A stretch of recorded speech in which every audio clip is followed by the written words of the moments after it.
Hello students, I am here to do the tutorial and review for chapter 15. But as several sources suggest, I did not do a regular list of information as I usually do. Instead, I did a little slideshow because there is a lot of information and it's so good and so important. So there's that. I also did a little video to help you overview, and then I'm going to go ahead and do the tutorial. So what I'm going to do here is I'm going to read the, I'm going to go ahead and read the article. And if you have already read it or you don't want to read it along with me, just go ahead and fast forward, okay? All right, so chapter 15 talks a lot about how to use research and how to find it. And so this is an excellent way to do it. I hope that everyone will do this tutorial. All right, so Nicholas Carr's How Smartphones Hijack Our Minds is what we're going to be reading. It says, so you bought that new iPhone.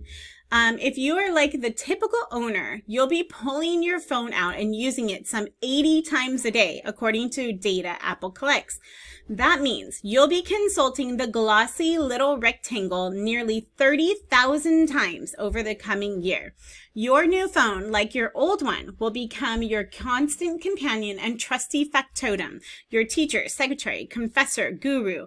The two of you will be inseparable. So it kind of sets this really good scene with data as well. The smartphone is unique in the annals of personal technology. We keep the gadget within reach more or less around the clock, and we use it in countless ways, consulting its apps and checking its messages and heeding its alerts scores of times a day. The smartphone has become a repository of the self, recording and dispensing the words, sounds, and images that define what we think, what we experience, and who we are. In a 2015 Gallup survey, more than half of iPhone owners said they couldn't imagine life without the device. Wow. Okay, let's go ahead and say that it talks about what we are. Okay. And then here is they say, this is a really good, they say of what Apple collects data, right? 30,000 times a year. Okay. We love our phones for good reason. So this is sort of his point of this paragraph. It's hard to imagine another product that has provided so much useful functions in such a handy form. But while our phones offer convenience and diversion, they also breed anxiety. Ooh, okay, so we know that it's convenient, but it also breeds anxiety. Ooh. Their extraordinary usefulness gives them an unprecedented hold of our attention and vast influence over our thinking and behavior. So what happens to our minds when we allow a single tool such dominion over our perception and cognition? So here's sort of a research question, right? So here's his question. Let's go ahead and put this, actually, let's go ahead and put it in blue so we have another thing there. So that is what your research question could look like when you're doing research for something. Scientists have begun exploring that question, and what they're discovering is both fascinating and troubling. Not only do our phones shape our thoughts in deep and complicated ways, but the effects persist even when we aren't using the device. As the brain grows dependent on the technology, the research suggests the intellect weakens. So he's saying that the intellect weakens, right? Hopefully he's going to go ahead and prove this, though. Adrian Ward, a cognitive psychologist and marketing professor at the University of Texas at Austin, has been studying the way smartphones and the internet affect our thoughts and judgment for a decade. In his own work, as well as that of others, he has seen mounting evidence that using a smartphone or even hearing one ring or vibrate produces a welter of distractions that makes it harder to concentrate on a problem or job. The division of attention impedes reasoning and performance. So we're going to go ahead and I'm going to put this as somebody else's because he does talk about Adrian Ward, right? In 2015, Journal of Experimental Psychology study involving 166 subjects found that when people's phones beep or buzz while they're in the middle of a challenging task, their focus wavers and their work gets sloppier, whether they check the phone or not. Wow. Okay, so it affects our work also. Their focus wavers. with the buzz. Another 2015 study, which involved 41 iPhone users and appeared in the Journal of Computer-Mediated Communication, showed that when people hear their phones ring but are unable to answer it, their blood pressure spikes, their pulse quickens, and their problem-solving skills decline. Wow. So, see if I can. Doesn't always let me annotate it, which is too bad. But I'll go ahead and put this here. Well, let me annotate. No. What I would actually write next to it is that this is actually causes a physical, right? An actual physical reaction. It affects our very physical being. The earlier research didn't explain whether and how smartphones differ from the many other sources of distractions that crowd our lives. Dr. Ward suspects that our attachment to our phones has grown so intense that their mere presence might diminish our intellect. 2 years ago, he and 3 colleagues, Kristen Duke, Ayelet Nisi, from the University of California, San Diego, and Disney research behavioral scientist Martin Boss began an ingenious experiment to test his hunch. The researchers recruited 520 undergraduate students at UCSD and gave them 2 standard tests of intellectual acuity. One test gauged available cognitive capacity, a measure of how fully a person's mind can focus on a particular task. The second assessed fluid intelligence, a person's ability to interpret and solve an unfamiliar problem. The only variable in the experiment was the location of the subject's phones. Some of the students were asked to place their phones in front of them on their desks. Others were told to stow their phones in their pockets or handbags. Still, others were required to leave their phones in a different room. The results were striking. In both tests, the subjects whose phones were in view posted the worst scores, while those who left their phones in a different room did the best. The students who kept their phones in their pockets or bags came out in the middle. As phones' proximity increased, brain power decreased. Right, so we know that that was sort of the overview of the study, right, the conclusion. In subsequent interviews, nearly all the participants said that their phones hadn't been a distraction, that they hadn't even thought about the devices during the experiment. They remained oblivious, even as phones disrupted their focus and thinking. A second experiment conducted by the researchers produced similar effects, while also revealing that the more heavily students relied on their phones in their everyday lives, the greater the cognitive penalty they suffered. So here, another they say here. In an April article, the Journal of the Association for Consumer Research, Dr. Ward and his colleagues wrote that the integration of smartphones into daily life appears to cause a brain drain that can diminish such vital mental skills as learning, logical reasoning, abstract thought, problem solving, and creativity. Smartphones have become so entangled with our existence that even when we're not peering or pawing at them, they tug at our attention, diverting precious cognitive resources. Just suppressing the desire to check our phone, which we do routinely and subconsciously throughout the day, can debilitate our thinking. The fact that most of us now habitually keep our phones nearby in sight, the researchers noted, only magnifies the mental toll. I'm just going to kind of remind myself the mental toll. Here's to cause a brain drain. Wow. Dr. Ward's findings are consistent with other recently published research. In a similar but smaller study involving 47 subjects in the Journal of Social Psychology, psychologists at the University of Southern Maine found that people who had their phones in view, albeit turned off, during 2 demanding tests of attention and cognition made significantly more errors than did the control group, whose phones remained out of sight. So again, I'm going to go ahead and I'm going to just highlight it. Performed about the same on the other test. No, actually, let me give that here. Significantly more errors. It remained out of sight. So, I mean, he's building up the research to say that this is true or to make that assumption. In another study published in Applied Cognitive Psychology in April, researchers examined how smartphones affected learning in a lecture class with 160 students at the University of Arkansas at Monticello. They found that students who didn't bring their phones to the classroom scored a full letter grade higher on the test of the material presented than those who brought their phones. It didn't matter. Let's go ahead and put this. It's not the interpretation exactly, it's just the interpretation of the study. It didn't matter whether the students who had their phones used them or not.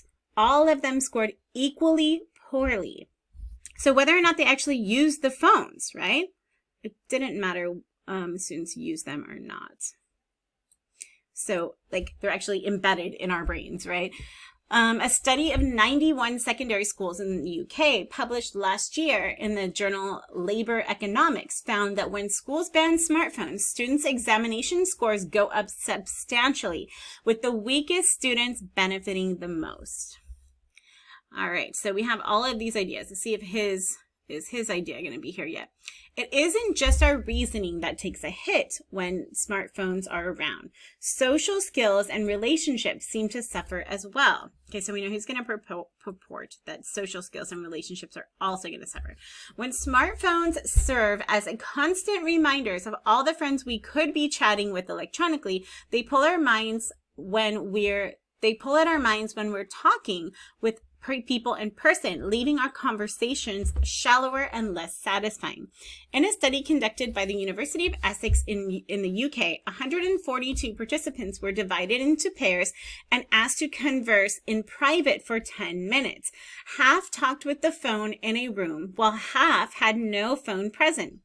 The subjects were then given tests of affinity, trust, and empathy. The mere presence of mobile phones, the researchers reported in 2013 in the Journal of Social and Personal Relationships, inhibited the development of interpersonal closeness and trust and diminished the extent to which individuals felt empathy and understanding from their partners. The downsides were strongest when a personally meaningful topic was being discussed. The experiment's results were validated in a subsequent study by Virginia Tech researchers published in 2016 in the Journal of Environment and Behavior. I'm just going to quickly note this paragraph. Just so that you guys can even remember, I'm going to highlight this whole paragraph. I will in a minute, actually. I want to show you, like, this is how you put together a paragraph with quotes and paraphrases, because this is both paraphrasing, summarizing, and quoting. And if you notice, there are no long quotes here. I see a lot of students who grab long quotes and just kind of throw them into the paper.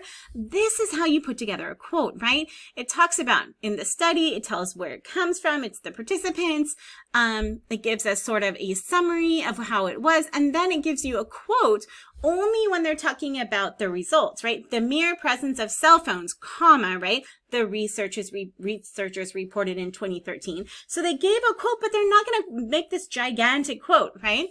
Inhibited the development of interpersonal closeness and trust, and diminished, right, and takes that out, the extent to which individuals felt empathy and understanding from their partners. And then it very explicitly explains it. The downside were strongest when a personally meaningful topic was discussed, right? The experiment's results were validated in a subsequent study. So that's how you want to use research, how you want to use quotes in your papers. It's very, very... this is a really, really good example. I know that's why they chose it. So I'm going to go ahead and highlight this just so you guys remember. All right, I'm going to highlight it blue just because that was a different reason that I highlighted it. The evidence that our phones can get inside our heads so forcefully is unsettling. And this is his, they say, right? And maybe yours too now. It suggests that our thoughts and our feelings, far from being sequestered in our skulls, can be skewed by external forces we are not even aware of. So our thoughts and feelings can be skewed by external forces. Scientists have long known that the brain is a monitoring system as well as a thinking system. Its attention is drawn toward any object that is new, intriguing, or otherwise striking that has, in the psychological jargon, salience. Media and communication devices, from phones to TV sets, have always tapped into this instinct, whether turned on or switched off. They promise an unending supply of information and experiences. By design, they grab and hold our attention in ways natural objects never could. Right? But even in the history of captivating media, the smartphone stands out. Right? So we know smartphone is different for some reason, and they're going to tell us. It is an attention magnet unlike any our minds have had to grapple with before. So let's go ahead and highlight attention magnet. Now, anytime you use a word like attention magnet, you're going to have to explain it, right? Because the phone is packed with so many forms of information and so many uses and entertaining functions, it acts as what Dr. Ward calls a supernormal stimulus, one that can hijack attention whenever it is part of our surroundings, which it always is. Imagine combining a mailbox, a newspaper, a TV, a radio, a photo album, a public library, and a boisterous party attended by everyone you know, and then compressing them into a single, small, radiant object. That is what a smartphone represents to us. No wonder we can't take our minds off of it. And so this is really like his they say paragraph. The other thing I want to show you is look how excellently he quotes. This is how you quote, right? He takes supernormal stimulus, right? He couldn't say that any other way. He summarizes and paraphrases what Dr. Ward says. But right here, he takes that out and uses that word because it's so strong and so good. The same thing with the word hijack, right? It wasn't his idea. It wasn't the author Nicholas Carr's idea. Instead, he takes that from Dr. Ward and says, this is so good that I'm going to put it in my paper and put it in quotation marks. The irony of the smartphone is that the qualities we find most appealing, its constant connection to the net, its multiplicity of apps, its responsiveness, its portability, are the very ones that give it such sway over our minds. So I'm going to actually highlight that because I think that that's really an important thing.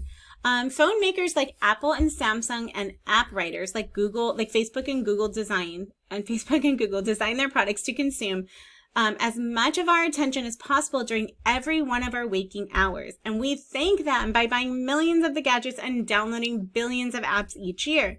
A quarter of a century ago, when we first started going online, we took it on faith that the web would make us smarter. More information would breed sharper thinking.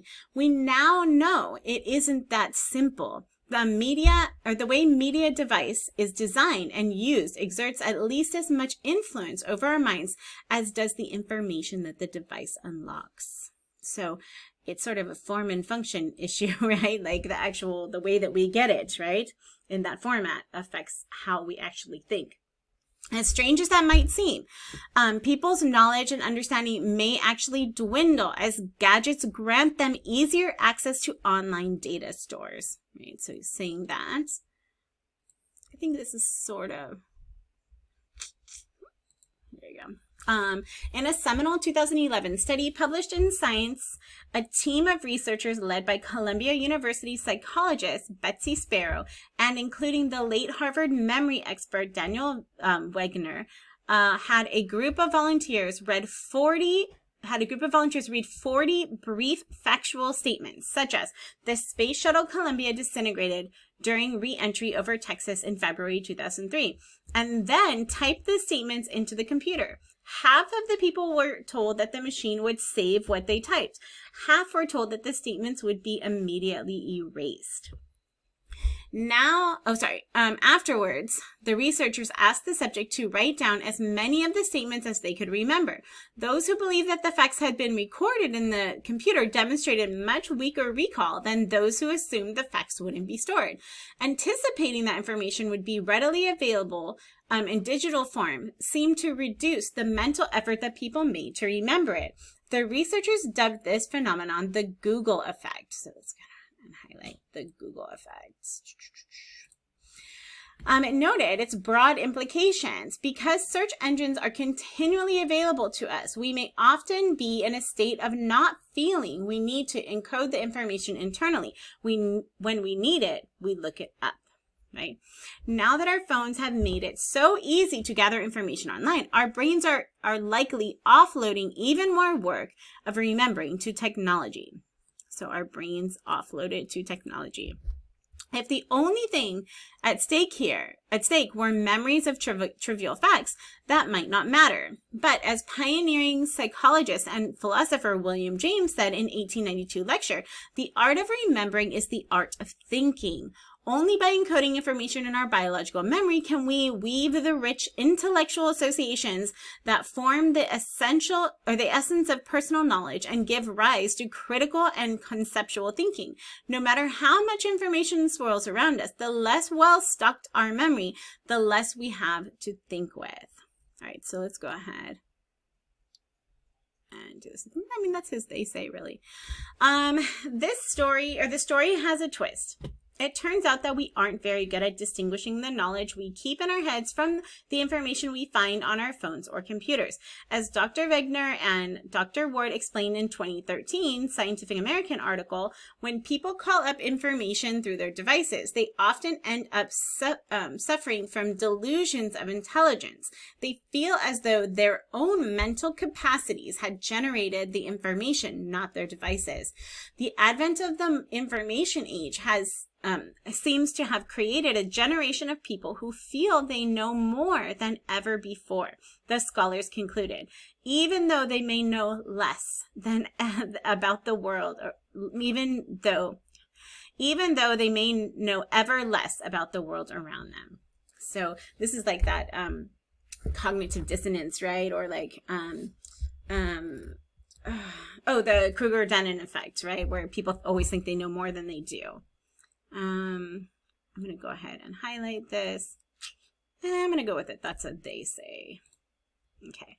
That insight sheds light on our society's current gullibility crisis, in which people are too quick to credit lies and half-truths spread by social media, by Russian agents and other bad actors. If your phone has zapped your powers of discernment, you'll believe anything it tells you.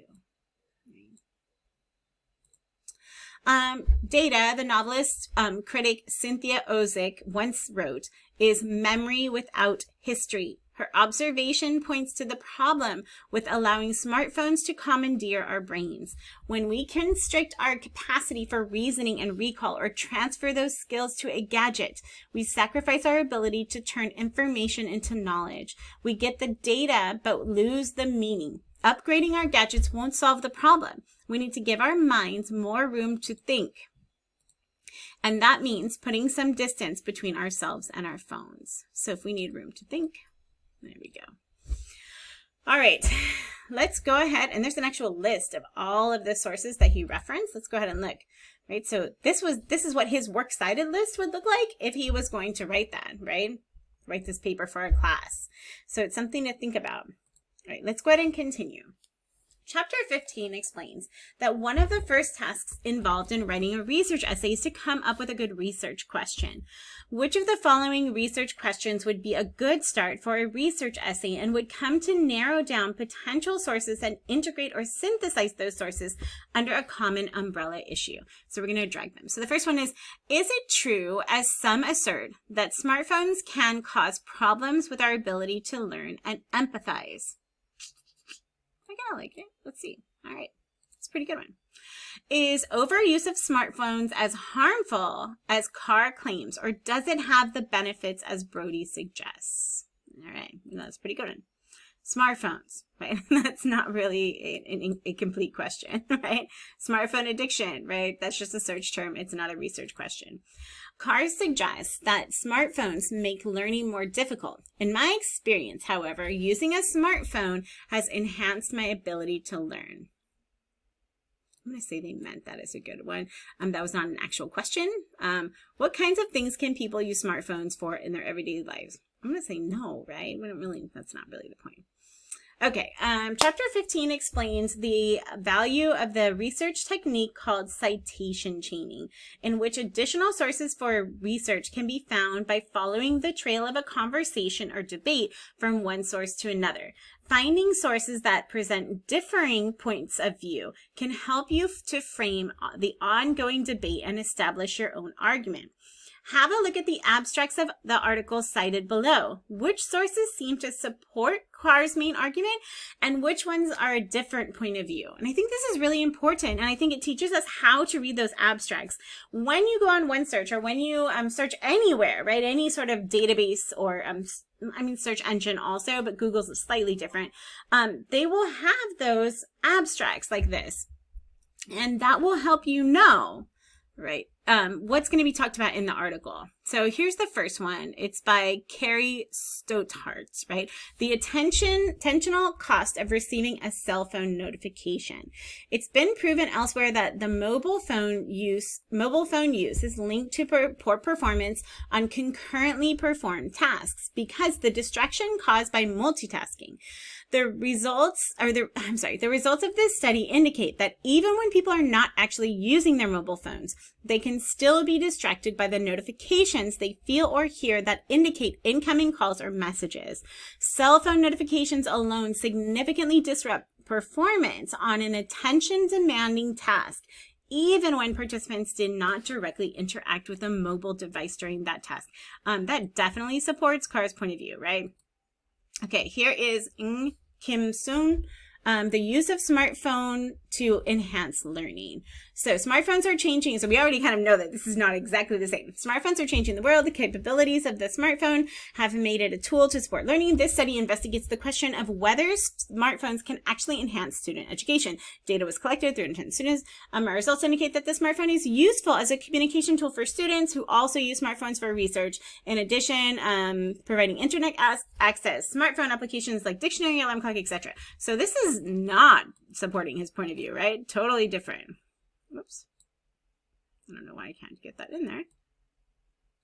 There we go.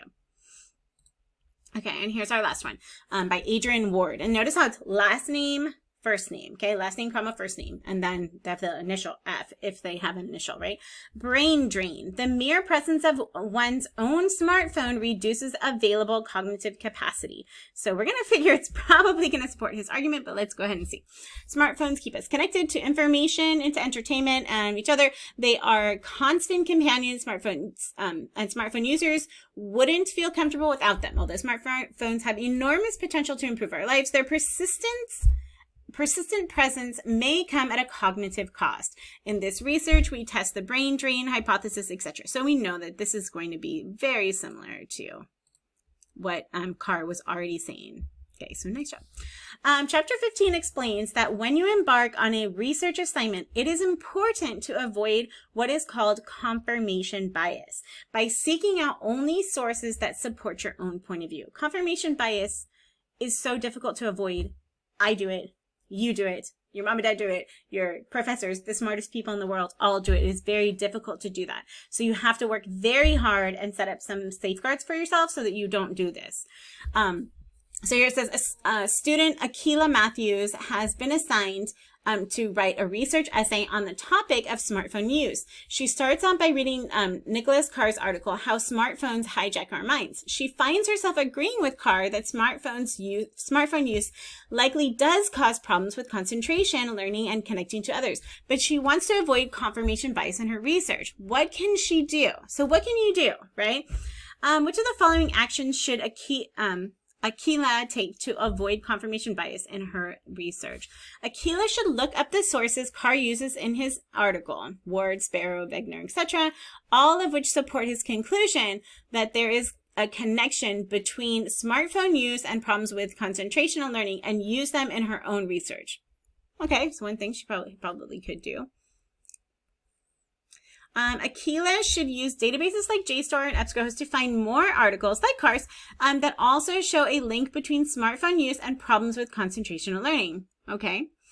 Akila should conduct an informal survey asking friends, family, coworkers, and classmates about their experience of difficulty concentrating and learning while using smartphones. Then she could then report those experiences along with her own in her research essay. I mean, that would work. Akila should search journal databases like EBSCO and online resources like Gale and Context, Opposing Viewpoints, to look for articles and studies that offer points of view that differ, right, from CARS and incorporate what she finds into her research. This is what you need to do, right? That's definitely a good. Okay. Chapter 15 explains the value of scholarly sources, right? And scholarly sources are ones that come from a university, are usually peer-reviewed, are very academic, right? As opposed to just regular media sources. They make chaining or tracking conversation easy because they draw heavily on other sources and include key elements like works cited pages, bibliographies that tell you where those other sources can be found. Here is a partial works cited page for Carr's article. Which of the sources in this list look like they might be considered scholarly sources? Okay, so The Atlantic, is it scholarly? No, it's not a scholarly source. It is a good source, but it's not a scholarly source. William James quotes The Art of Remembering. More famous quotes, probably not. Not scholarly. It's not scholarly, but it is credible, The Atlantic. You can definitely use The Atlantic. I'm not saying that you can't, but it's not what's considered a scholarly source. Applied Cognitive Psychology Journal? Absolutely, right? This is not a scholarly source. It's just a website, and it's okay to get things off a website. I'm not saying there's anything wrong with them, but you want to have that sort of broad base of research. Clayton Russell, it says Impact of iPhone Separation on Cognition, Journal of Computer Mediated Communication, right? Probably scholarly. It's a journal of something, right? Louis Philippe Belland and Communication, Technology Distraction, Labor Economics. I'm assuming that's some kind of journal, has a volume. So that would be my guess that it's a scholarly source. Okay. All right. Question number 5.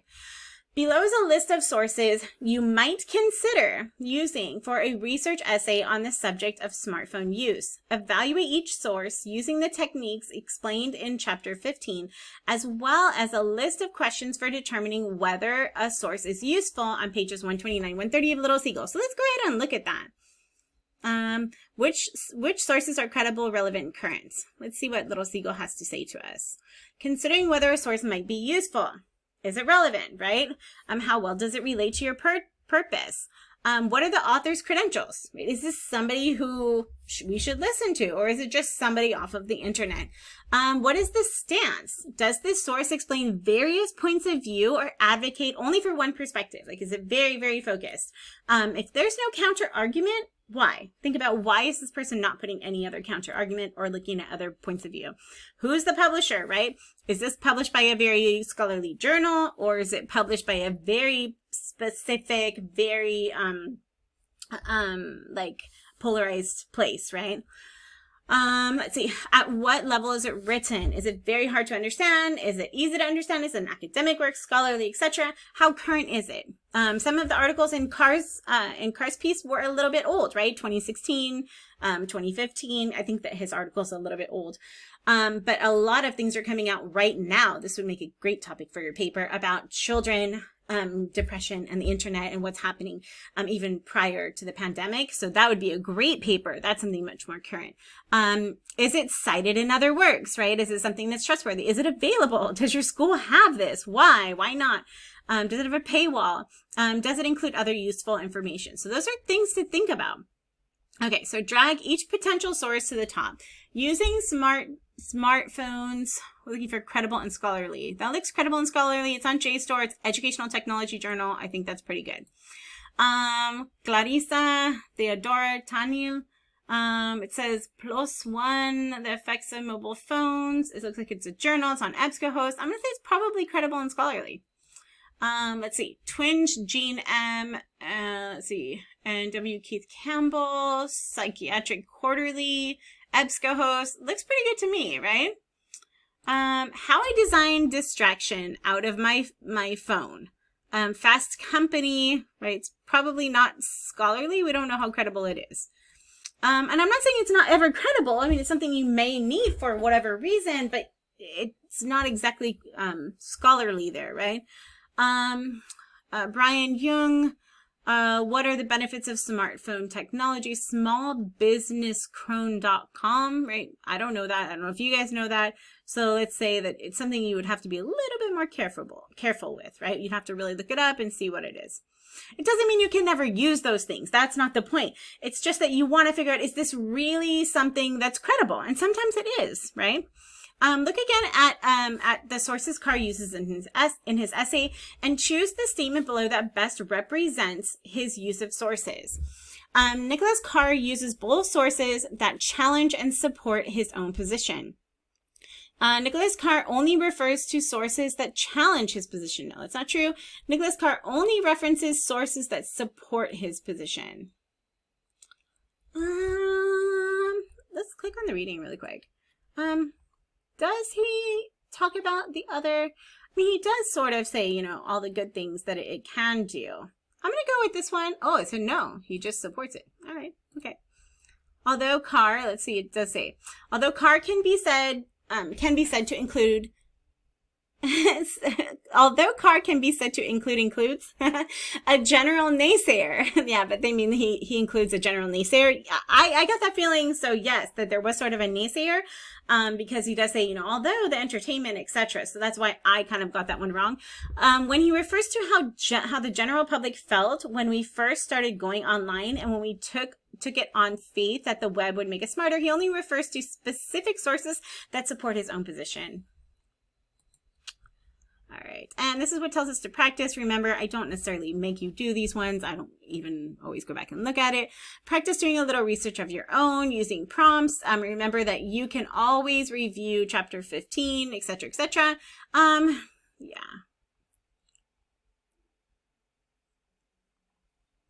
Do you choose one or all of them? Click here to review Carr's essay. Hold on.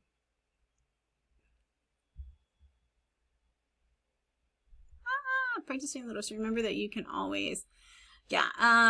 Let's see. Using a research tool, citation chaining. I mean, these are all really excellent prompts and things. But I'm going to go ahead and click continue. If you did not do these, let me know, and it didn't give you the full credit. Please let me know, and I will change that, because you don't necessarily have to do them. Just make sure you go through, you read them, you do understand. Okay. It's actually an excellent resource, an excellent thing to do, but I'm going to go ahead. This is already kind of a long video. Okay.